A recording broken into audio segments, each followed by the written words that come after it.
Hi, welcome to my presentation on sickle cell anemia. Sickle cell anemia is an inherited autosomal recessive disorder. Both parents have to have the sickle cell hemoglobin variant. It's also known as HBSS. When both parents have this trait, they can produce an offspring with the HBSS variant. It's more prevalent in African Americans. As you can see on the screen here, a red blood cell is nice and round, and a sickle cell is in a sickle cell shape. Environmental factors that can exacerbate the symptoms and cause a sickle cell crisis, which is a lot of pain, can be extremes in temperature, humidity, exposure to wind, poor air quality, and high altitude. High altitude has also been known to cause an acute splenic infarction. Physical activity is recommended, but they have to be careful. Patients have to be careful. It can stimulate significant hypoxia in children. It can cause oxidative stress, and it also can weaken the heart's recovery time. When dealing with the pathophysiology, we learned that the glutamic acid is substituted for the valine on the 11th chromosome. So it generates the gene mutation that causes the sickle cells. The loss of oxygen causes hemoglobin polymers to form. And these polymers, as you can see in this slide, cling together and cause an arterial blockage. This blockage can cause spasms, constriction, and inflammation, contributing to the progression of the symptoms. The anemia develops due to the reduced lifespan of these sickle cell-shaped hemoglobin. Since they're getting stuck and they have a low lifespan, they less oxygen and gets to the tissues, so tissue death can occur. So the manifestations of this disease can start at birth.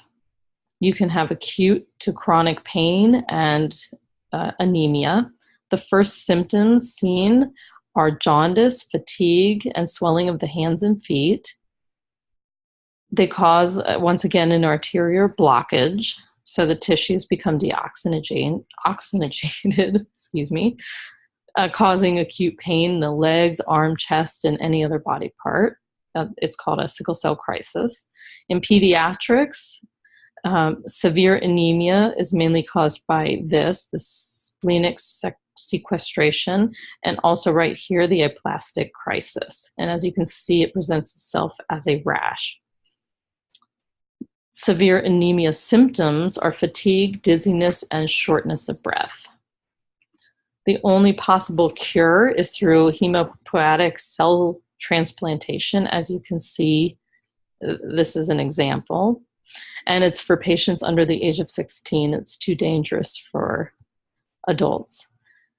The treatment for the medical team is symptom management, prevention and treatment of any complications, blood transfusions for anybody at risk of a stroke, pain management, hydroxyurea therapy, and penicillin for infants to help prevent infection.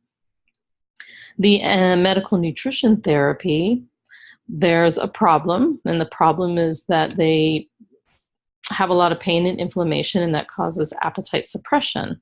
So they end up having a lower caloric intake, reduced physical activity, and negative energy balance. So in these patients, our solution is to give them a well-balanced, higher caloric diet based on calculated energy needs, 45 to 65% carbs, 20 to 35% fat, and more protein, so closer to 35%. And in children, it helps improve growth and development. It's really important in children to increase their protein. The World Health Organization recommends an overall healthy diet, incorporating high fluid intake, 2 to 3 quarts of water per day, limiting high sodium foods, and adding a folic acid supplement.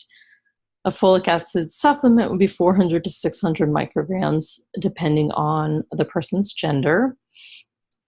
And it's due to the increased need for the body to produce additional red blood cells.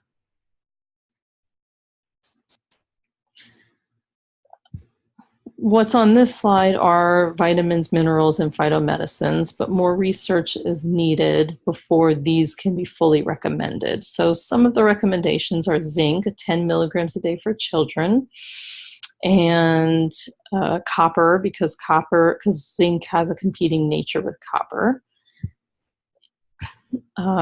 Calcium, we can consider calcium, but first we need to consider vitamin D.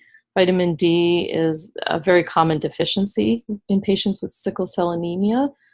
So consider vitamin D first. B6, vitamin A, vitamin C, vitamin E, all still need to be studied.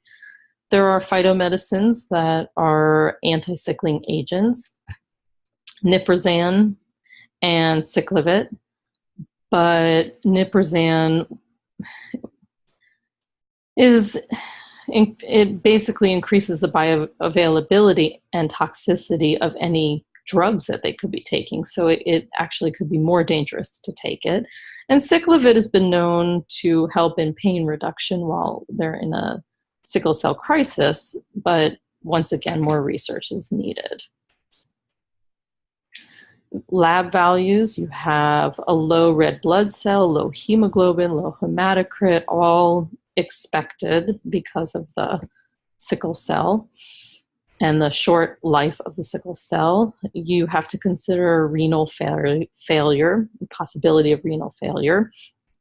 But high creatinine levels can also mask because the sickle cell anemia tends to hyperexcrete creatinine, so it can disguise renal impairment, and a high BUN because of possible dehydration.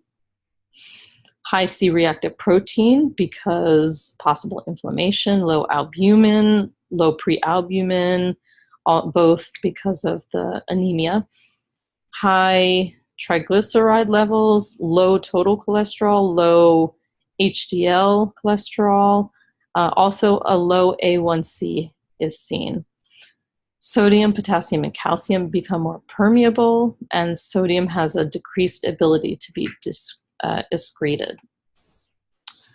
So the recommendations, the recommendations are well-balanced diet, increased caloric intake, increased protein of 35%, carbohydrate 45 to 65%, fat 20 to 35%, fluids, more fluids, limit high sodium foods, the folic acid supplementation based on gender, possibility of low dose zinc supplementation for children, and possibility of vitamin D supplementation for those who have a verified deficiency.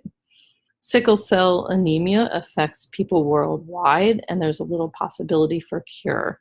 So our job is to help improve their quality of life and manage their symptoms. And here are the references. Thank you.